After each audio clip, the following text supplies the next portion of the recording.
Hi, this is Tony Ruggiero here on the Tour Coach. If you're looking to get better at coaching, teaching, or playing the game of golf, you're in the right spot. I'm about to take you behind the scenes, inside the ropes, with all of the people I meet on my journey in the game of golf that are here to shed some experiences and shed some information that's going to help your journey improve and get better. Get ready. Let's go. Let's get better.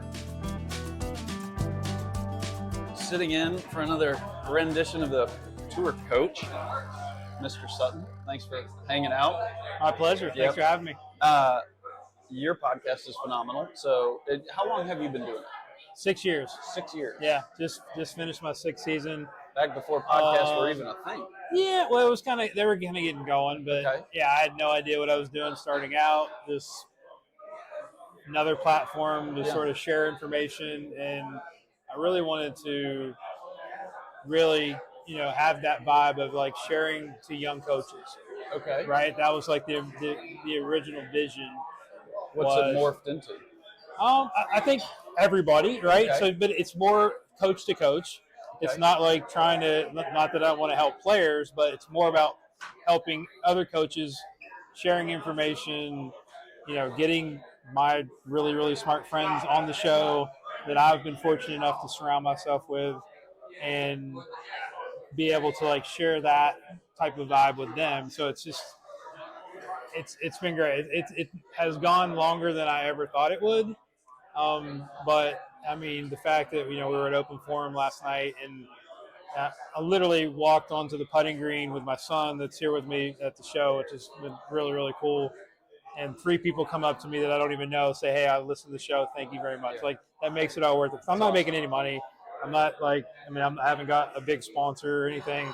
So it's really a labor of love. But it's kind of, I enjoy doing it. It's a lot of work, as you know. Yeah. Right. But it's just me kind of giving back to the industry that's been so good to me. Yeah. What have you gotten out of it, learning-wise?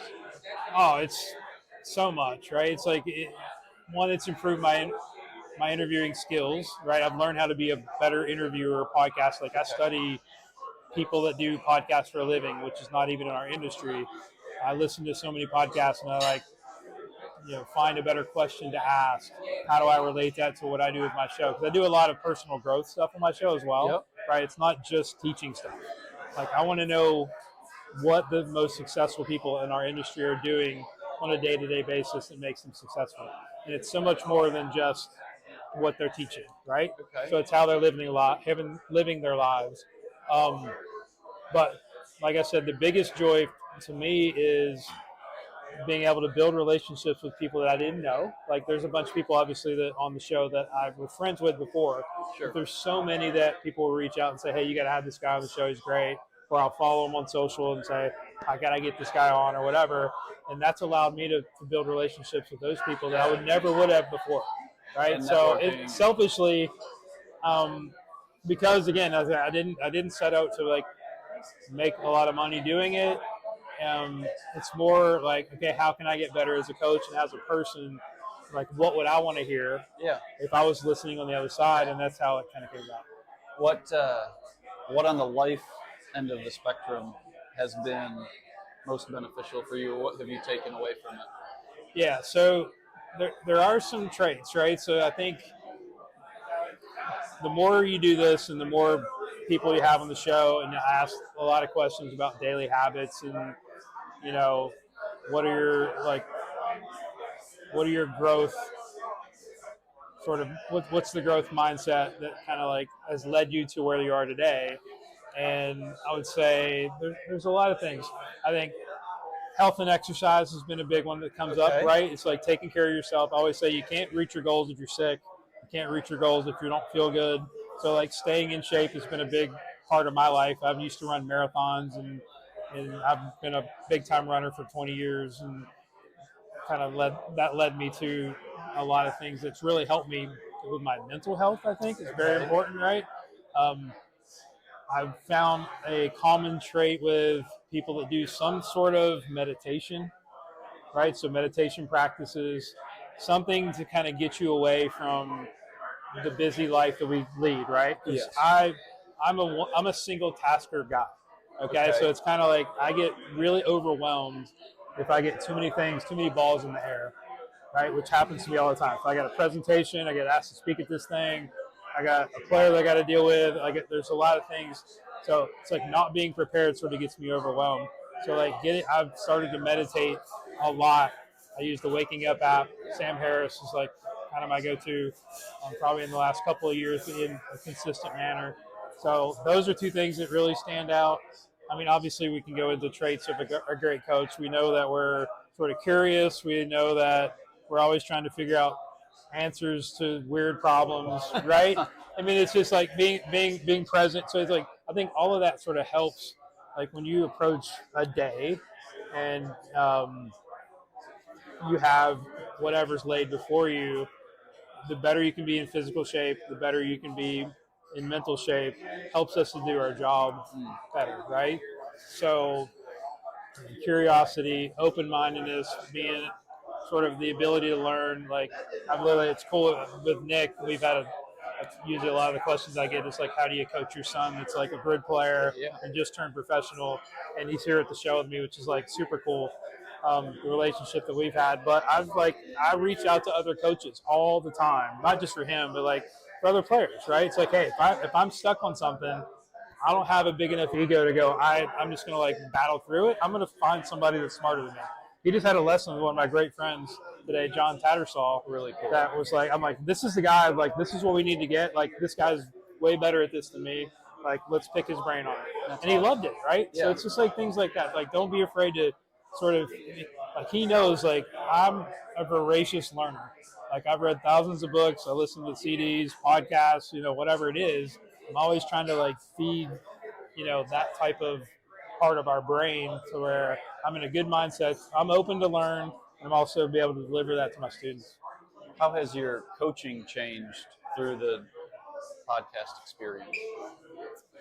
I'm not sure it's the podcast, but I mean, it's just things that, every year I sort of reflect back on the year and say, okay, what did I do well? What can I get better at? And I think for many years in my career, I was a pretty good technician. I was pretty good with the X's and O's. I knew the golf swing, knew the technique stuff, but I don't think I was a great coach, right? So I think in the last probably 10 years, I've sort of evolved into a better coach, which is like more of like a performance-based type strategy. It's kind of tough to explain, but it's more about sort of how you would transition from like block to random practice, right? I mean, you know what I'm talking about. But it's just, I think, getting more, and that's where I think when you start teaching better players, you better know that side of it. Yeah. Like when you start teaching tour players and you're out on the range at a tour event, which I've done a decent amount the last couple of years, it's like it's not all about the technique. It's like what do you say to your player? Like, how do you get through that player, knowing your player is like the bedside manner, the empathy. It's what I call the EQ versus the IQ. Okay. Right? So the IQ is, I think, very easy to come by nowadays. It's on the internet. We've got information. Like, you can go to seminars. You can go shadow coach. It's awesome.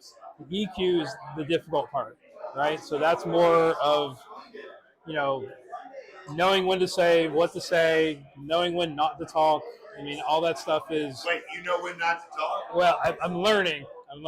But yeah, it's just that side of it, I think, is a lot of time often looked. That's like the Butch Harmon. Yeah. Right. I've had him on our podcast a couple times, and that's what his superpower was, the coaching part. It's like everybody's like, oh, technique, blah blah blah. That guy gets results. Yep. Right. It doesn't matter how much you know. It's like what your player shoots reflects on us. Mm. What was your biggest reflection from 2024?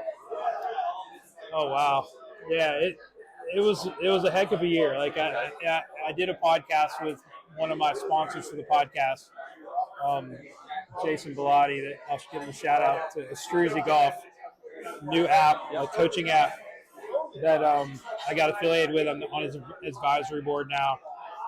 Really, really smart entrepreneur. And we did a podcast together and we started talking about not really resolutions, but just like kind of what we wanted to do. And I wanted to speak more. I wanted to kind of get out there and speak more. That happened. I got to speak to, I think, 5 or 6 section teaching summits this past year. I wanted to travel a little bit more, which I got to do a little bit more with some of my players. I just won Golf Professional of the Year in the Carolinas, which is, I got to shout that out because it's like it never happened for a teaching pro, which is super humbled and super honored to do that. Yeah, so I'm actually shooting the videos tomorrow morning for that. And like I just can't believe that happened, right? It's like that wasn't definitely not on the bingo card starting out. So it's just nice to be recognized, you know, over a career of where you've just like put a lot of hard work and a lot of, you know, blood, sweat, and tears into the section and then just into the game, and pretty cool. So taking that from 24 to 25, what are some of your challenges? Oh wow, I think just keeping the motivation up, right? I mean, it's, you know, I think when you achieve a goal, a lot of times you can have a letdown. It's like finishing a marathon. It's like when I would train for the marathon, like the training was like the most fun part because you're building. Okay, you do the race, and you're like, everything went great. Afterwards, you're like, holy shit, what do I do now? Right? So having a backup goal is really, really important. Okay. So your backup goal is? Oh, that's a tough one. I'm still kind of working on that. It's early. It's you know, early in the year. I don't know. I would love to travel a little bit more. I would love to. I really enjoy visiting different places, right? But it's really nice to get paid to do it. Okay. So I love, you know, people ask me like, have you been to this place? I mean, I've never, you know, had a lot of money or really strive to make a lot of money. I do fine, obviously, but I would love to travel a little bit more, see some different places, and then just share my story. That's great. Yeah. That's incredible. Really appreciate your time. Absolutely. Thank you very much. Enjoy the PGA show, and keep doing what you're doing. Give us a little shameless plug for your podcast for those who are listening and may not. Well, we always need more downloads, right? Yep. So, and something's in the works right now. Hopefully, that could be big as far as sponsor goes. But shout out to, I'm not going to say. I can't do it. But yeah, everybody will know when it happens. Okay. But yeah, the Golf Guru Show. Yeah, go check it out on all your Spotify, Apple Podcasts, and then follow me on Instagram or TikTok. It went away for like a day, and it's back to Golf Guru TV. So, all right, perfect. Appreciate your time. Thanks for having me. Yes. Thanks, buddy.